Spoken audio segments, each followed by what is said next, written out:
విశాఖ ఉక్కుకి సంబంధించిన సమస్య పరిష్కార బాధ్యత ఇప్పుడు చంద్రబాబు గారి మీద పడింది.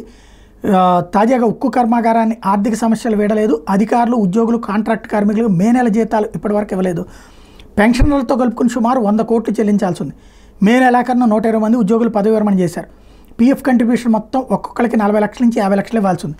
వాళ్ళు రోజు అడ్మిన్ కార్యాలయం చుట్టూ తిరుగుతున్నారు. జీతాల చెల్లింపులకు యాజమాన్యం కొన్ని నెలలుగా ఇబ్బంది పడుతున్న సంగతి తెలిసిందే. గత నెలాఖరు వరకు గంగవరం పోర్టు కార్మికుల సమ్మె వల్ల బొగ్గు సరఫరా ఆగిపోయింది. అది పునరుద్ధరణ జరిగిన మిగిలిన ముడి పదార్థాల సేకరణకు నిధులు తగినని లేవు. వివిధ సంస్థల నుంచి అడ్వాన్స్ రూపాయలు 1500 కోట్లు తీసుకున్నారు. వారికి స్టీల్ ఉత్పత్తులు ఇవ్వాల్సి ఉంది.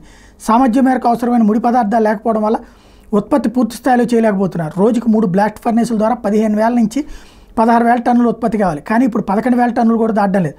మరోవైపు జిందాల్ తాను అందిస్తున్న సాయం మేరకు వెంటనే ఉత్పత్తులు తీసుకుపోతుంది.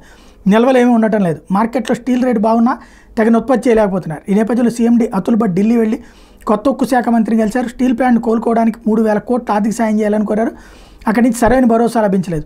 రాష్ట్రంలో కొత్తగా ఏర్పాటైన ప్రభుత్వం అమరావతి రాజధాని నిర్మాణ పనులు వెంటనే చేపట్టే అవకాశం ఉన్నందున ముఖ్యమంత్రి చంద్రబాబు నాయుడిని కలిసి స్టీల్ సరఫరా చేసే కాంట్రాక్ట్ ఇవ్వాలని, దానికి కొంత అడ్వాన్స్ ఇవ్వాలని కోరాలని అధికారుల సంఘం, కార్మికుల సంఘం భావిస్తున్నాయట.